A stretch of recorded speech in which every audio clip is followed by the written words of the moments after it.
Bold করাই সহজ, কথা বলা ঠিক টাফ।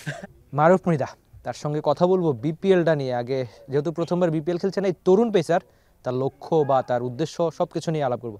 মারুফ, প্রথমবার বিপিএল খেলবেন, কতটা এক্সাইটেড? হ্যাঁ, খুবই এক্সাইটেড যে এরকম একটা বড় টুর্নামেন্টে সুযোগ পাইছি। আলহামদুলিল্লাহ, ভালো করার চেষ্টা করবো। এই জায়গায় গেলে ইনশাল্লাহ অনেক কিছু শেখার চেষ্টা করব। নতুন জয়েন করতেছি বিপিএল, ইনশাল্লাহ ভালো কিছু করার চেষ্টা করব। আর আপনার দলে যেহেতু বিদেশি একজন খুব ভালো মানের অস্ট্রেলিয়ান শন টেট রয়েছেন, তো আমরা জানি যে আপনি ন্যাচারাল সুইং বলটা খুব ভালো করেন, তো তার থেকে গতি বা কি শেখার আগ্রহ নিয়ে আসলে আপনি মুখিয়ে আছেন? হ্যাঁ, তার সাথে কাজ করার জন্য খুবই মুখিয়ে আছি আমি, কারণ সে অনেক বড় মাপের একজন ফাস্ট বোলার ছিল। তার সাথে আমি কাজ করি, আমি একটা ফাস্ট বোলার। তার সাথে কাজ করার জন্য আমি খুবই মুখিয়ে আছি যে আমার কীভাবে ইমপ্রুভ করা যায়, আরও সামনে কীভাবে আরও আগানো যায়, এগুলো নিয়ে চিন্তা করতেছি। কোনটা বেশি সহজ, বোল্ড করা নাকি এরকম কথা বলা ক্যামেরার সামনে? বোল্ড করাই সহজ, কথা বলা ঠিক টাফ।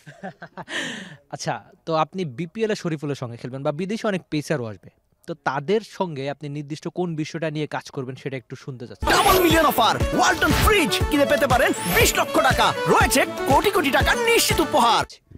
হ্যাঁ, তাদের সাথে ড্রেসিং রুম শেয়ার করার চেষ্টা, এক্সপিরিয়েন্স একটা ব্যাপার আছে, তাদের সাথে থাকবো ইনশাল্লাহ। তাদের কাছে শেখার চেষ্টা করবো যে কোন সিচুয়েশনে কী করা যায়, ভালো ভালো জিনিসগুলো শেখার চেষ্টা করবো ইনশাল্লাহ। আন্ডার 19 এশিয়া কাপটা জিতেছেন, তো আপনি দুটো এশিয়া কাপ জিতেছেন ইনফ্যাক্ট। তো ওই মুহূর্তটা আমি একটু শুনতে চাচ্ছি যে কতটা বিশেষ ছিল আপনি যখন ট্রফি নিয়ে উদযাপন করছিলেন, আমরা বাংলাদেশ থেকে দেখছিলাম, কতটা বিশেষ ছিল আপনার কাছে? হ্যাঁ হ্যাঁ, সবাই ফ্যামিলি তো সবাই দেখতেছিল, খুবই ভালো লাগছে। যে চিন্তা করতেছিলাম যে আরেকটা ট্রফি জিতার, দেশের জন্য আরেকটা ট্রফি জিতবো ইনশাল্লাহ।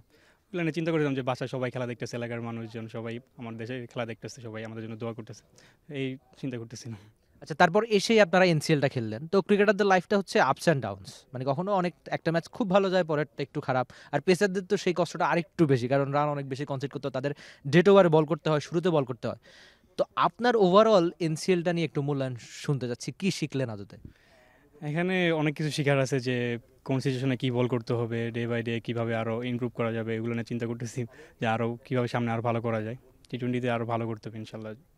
তো মারুফ মৃধার নেক্সট টার্গেটটা কি, তার গোল কি? যেহেতু বাংলাদেশে একটা পেস বিপ্লব চলছে রীতিমতো, আমাদের পেসাররা খুব ভালো করছে জাতীয় দলে, কিংবা আমরা দেখেছি যে কোনো টুর্নামেন্টে আমরা এখন আমাদের পেসের দিকে তাকিয়ে থাকি, যেটা একটা সময় স্পিনার দিকে তাকিয়ে থাকতাম।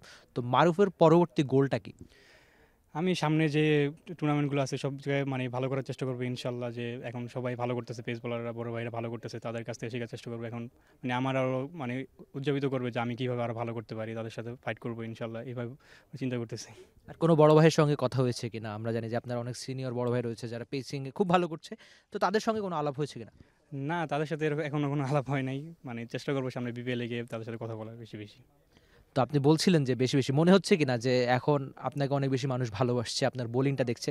তো ওই যে আপনি যখন ক্রিকেটটা শুরু করেছিলেন ছোটবেলায়, যে একটা সময় খেলবেন, বাংলাদেশ জাতীয় দলের হয়েও হয়তো খেলবেন, তো বড় স্বপ্নের পথের একটা হাঁটা শুরু হলো, তো মনে হচ্ছে কিনা যে মারুফ যে পরিশ্রমটা করেছে তার ফল আপাতত পাচ্ছে, আরও অনেক বেশি পরিশ্রম করতে হবে সামনের জন্য? হ্যাঁ, আরও তো পরিশ্রম করতে হবে ইনশাল্লাহ। যে ন্যাশনাল টিমে খেলতে হলে তো আরও পরিশ্রম করতে হবে, দেশের জন্য ভালো কিছু করতে হলে আরও অনেক উপরে আরও চিন্তা করতে হবে যে কীভাবে আরও ভালো করা যায় ইনশাল্লাহ, যে সামনে ভালো কিছু হবে। আর মারুফের আইডলকে দেশে বা বিদেশে? মোহাম্মদ আমির, আর দেশে মুস্তাফিজ ভাইকে ভালো ফলো করি আমি। আপনার জার্সি কি 90 এর জন্য? হ্যাঁ, মুস্তাফিজ ভাই, এই জন্য 90 নাম্বারটাই পছন্দ আমার। আচ্ছা, ঠিক আছে, আপনার জন্য অনেক বেশি শুভকামনা। আমিরকেও ছাড়িয়ে ছাপিয়ে যান, মুস্তাফিজের মতো হয়ে ওঠেন, আমরা সেটাই আশা করছি। Thank you so much. Thank you ভাই। বাংলাদেশ প্রিমিয়ার লিগ 2025, 7টি দলের জমজমাট লড়াইয়ে মাতবে পুরো দেশ। দেখতে চোখ রাখুন টি স্পোর্টস নেটওয়ার্কে।